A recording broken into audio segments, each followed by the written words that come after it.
April 1958 میں لاہور جانے والے مسافر کو کراچی ایئرپورٹ پر روکا گیا تو ان کے پاس سے 3100 تولہ سونا برآمد ہوا۔ کراچی کسٹم حکام نے جب پریس ہینڈ آؤٹ میں بتایا کہ انہوں نے 2000 تولہ سونا برآمد کیا ہے تو پولیس کی تحویل میں موجود اس شخص نے بتایا کہ یہ 2000 نہیں بلکہ 3100 تولہ سونا ہے۔ یہ شخص جلد ہی جیل سے رہا ہو گیا اور صرف 5 ماہ بعد ہی قصور کے قریب واقع ایک سرحدی گاؤں میں نمودار ہوا، جہاں اسے امرتسر پولیس سے بچنے کے لیے سونے کی 45 اینٹیں چھوڑ کر فرار ہونا پڑا۔ 6 سال بعد یہ شخص دہلی پولیس کی گرفتاری سے بچنے کے لیے دوبارہ منظر عام پر آیا جب وہ چاندنی چوک میں موتی بازار کے ایک تاجر کے ساتھ سونے کا ایک معاہدہ کر رہا تھا۔ یہ شخص پولیس سے تو بچ نکلنے میں کامیاب ہو گیا، لیکن اس کا ایک ساتھی پکڑا گیا اور پولیس میں اس سونے کی 44 اینٹیں بھی برآمد کر لیں۔ لاہور سے نکلنے والے ایک اخبار نے 1977 میں اس شخص کو کچھ ایسے بیان کیا: گولڈن مفرور، ایک غیر معمولی شخص، بھیس بدلنے کا ماہر اور لومڑی جیسا مکار۔ اس شخص کا نام پاکستان اور انٹرپول کی فہرست میں شامل تھا اور یہ اکثر دلی، دبئی اور لندن کا سفر کیا کرتا تھا، اور یہ شخص کوئی اور نہیں سیٹھ عابد ہے۔ آپ سن رہے ہیں آپ تک نیوز کی آڈیو سٹوری اور میں ہوں محمد اطہر۔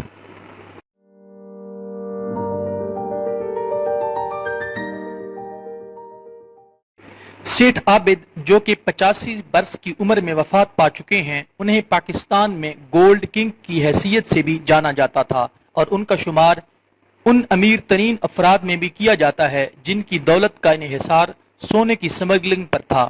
سمگلنگ کے کاروبار میں سونے کا بادشاہ بننے کے لیے کسی کو بھی سرحد کے آر پار اپنے نیٹ ورکس قائم کرنا ہوتے ہیں اور ریاستی اشرافیہ اور سرکاری افسران کے ساتھ بھی تعلقات قائم کرنا ہوتے ہیں۔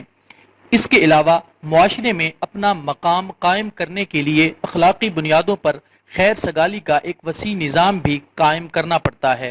سیٹھ عابد کا عروج پاکستان اور انڈیا کی تشکیل کے ساتھ ہی سامنے آیا۔ وہ قصور کے سرحدی علاقے میں پیدا ہوئے اور وہیں پر پلے بڑھے، جہاں ان کے شیخ تجارتی قبیلے کے ممبران ہندوستان کی تقسیم سے پہلے کلکتہ سے چمڑے کی تجارت کرتے تھے۔ سیٹھ عابد 1950 میں اس وقت کراچی منتقل ہو گئے جب ان کے والد نے کراچی کے صرافہ بازار میں سونے اور چاندی کا کاروبار شروع کیا۔ کچھ ایسے ہی ماہی گیر جو دبئی سے کراچی سونے کی سمگلنگ کیا کرتے تھے، ان سے ملاقات کے بعد سیٹھ عابد نے سونے کی سمگلنگ کی دنیا میں قدم رکھا۔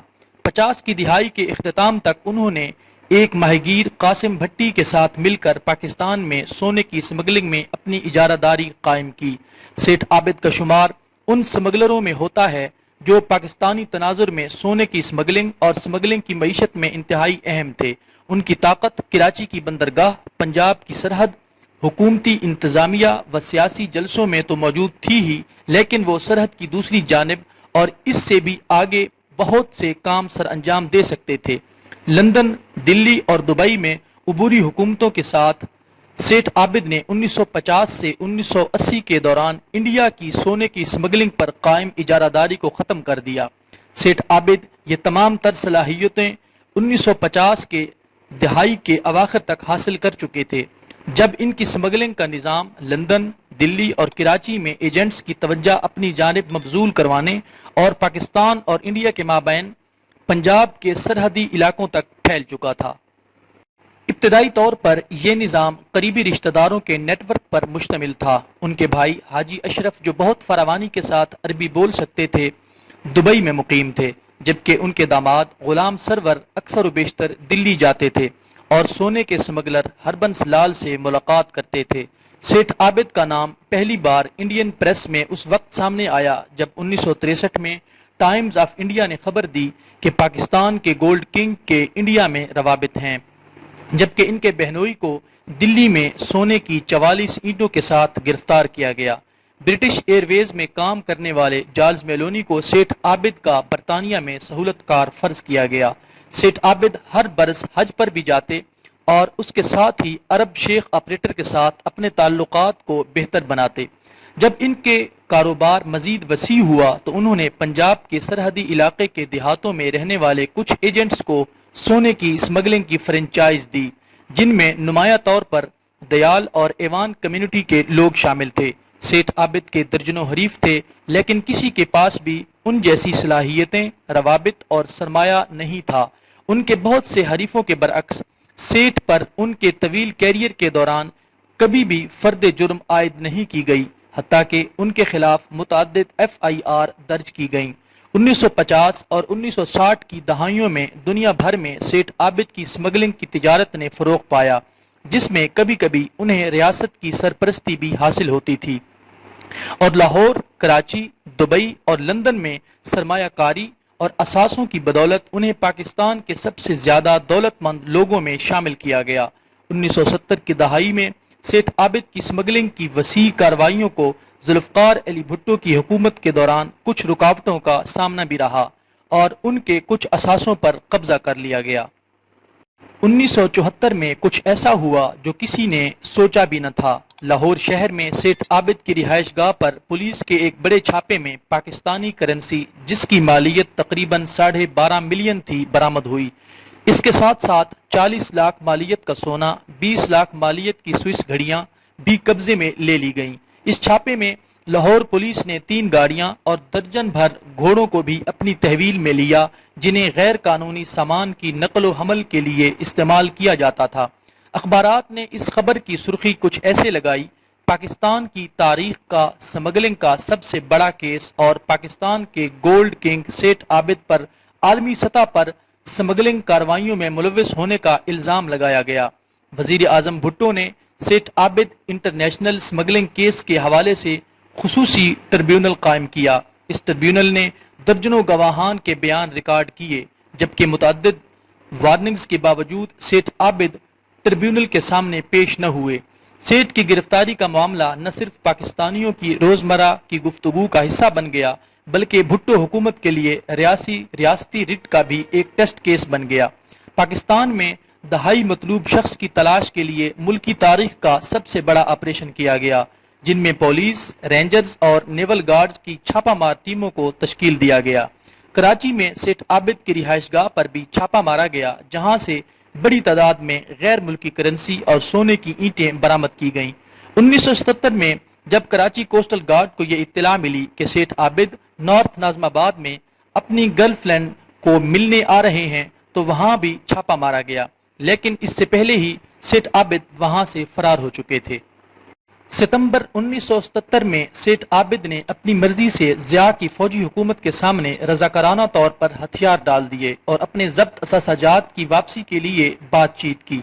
اس سال دسمبر میں فوجی حکومت کی پریس نے بتایا کہ سیٹھ نے لیفٹیننٹ جنرل جہانزیب ارباب کو جناح پوسٹ گریجویٹ میڈیکل سینٹر ہسپتال کے تعمیراتی منصوبے اور عباسی شہید ہسپتال کے برن وارڈ کے لیے 1,51,000 روپے کی بڑی امداد دی ہے۔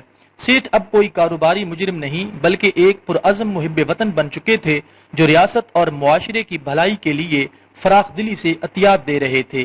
ان کی شہرت میں اس وقت مزید اضافہ ہوا جب ان کا نام ملک کے جوہری پروگرام میں بھی سامنے آیا۔ سیٹھ عابد بین الاقوامی سمگلنگ کیس پر 1985-86 میں پاکستان کی پارلیمنٹ میں بحث ہوئی اور اس کے بعد چودھری نثار علی کی سربراہی میں قومی اسمبلی کی خصوصی کمیٹی NCNA نے اس کیس کی ذمہ داری اٹھائی۔ 1986 میں Pakistan centre board of revenue نے 3,100 تولے سونے کی واپسی کی اجازت دی، جسے سن 1958 میں کسٹم حکام نے کراچی ایئرپورٹ پر سیٹھ عابد سے اپنی تحویل میں لیا تھا۔ پاکستانی تناظر میں سیٹھ عابد کو بڑے پیمانے پر ایک ایسے شخص کے طور پر جانا جاتا ہے جس نے پاکستان کے جوہری پروگرام کی ترقی میں معاونت کر کے ایک سمگلر کی حیثیت کو شہری لیجنڈ میں منتقل کیا۔ انہوں نے گونگے اور بہرے بچوں کی فلاح و بہبود کے لیے حمزہ فاؤنڈیشن جیسے انسان دوست ادارے قائم کرنے کے علاوہ سیٹھ عابد نے فلاحی اداروں کی مالی اعانت فراہم کی، جس میں لاہور کا شوکت خانم کینسر ہسپتال بھی شامل ہے۔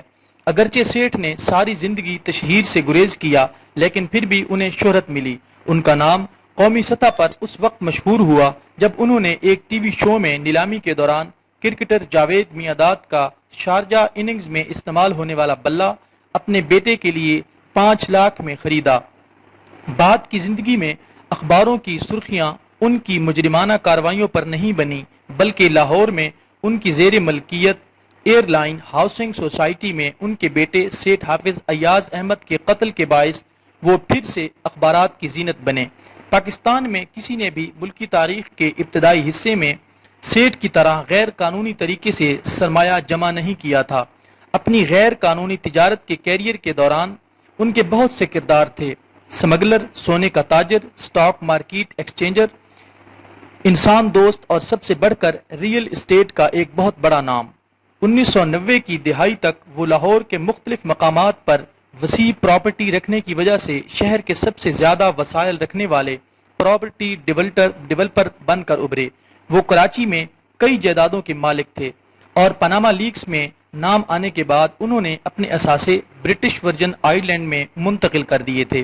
سمگلنگ کی دنیا میں ان کے کارناموں کے بارے میں بہت سی کہانیاں موجود ہیں۔ اخبارات ان کے بارے میں مشہور بیان اور یہاں تک کہ سوشل میڈیا آج بھی سیٹھ عابد کو رومانوی بنا کر پیش کرتا ہے اور ان کے فرار اور گلیمر سے بھرپور زندگی پر بات کی جاتی ہے۔ جب اخبارات نے انہیں بدنام زمانہ پاکستانی سونے کے بادشاہ سمگلر کی حیثیت سے پیش کیا تو سیٹھ نے ان کے خلاف احتجاج کیا اور اپنے آپ کو ایسے لوگوں میں سے ایک شخص کے طور پر پیش کیا جس نے سونے کو عام لوگوں کی تک رسائی میں پہنچایا۔ سرحدی کاموں کے بارے میں دنیا کے سامنے ایسے ویژن کو واضح کرتے ہوئے سیٹھ عابد نے لاہور کے ایک اخبار کے ایڈیٹر کو بتایا کہ مجھے سونے کا بدنام سمگلر کیوں کہا جاتا ہے؟ میں اپنی بہنوں اور بیٹیوں کی شادیوں کے لیے سستا سونا فراہم کر رہا ہوں۔ میں معاشرے اور ریاست کے لیے عمدہ خدمات سر انجام دے رہا ہوں۔ کسی بھی تعریف اور پہچان کی بجائے میں بدنام ہو چکا ہوں۔ ہم اس سٹوری کے مصنف الیاس احمد چٹھا کے مشکور ہیں کہ جنہوں نے سیٹھ عابد جیسی پراسرار شخصیت کو عوام کے سامنے پیش کیا۔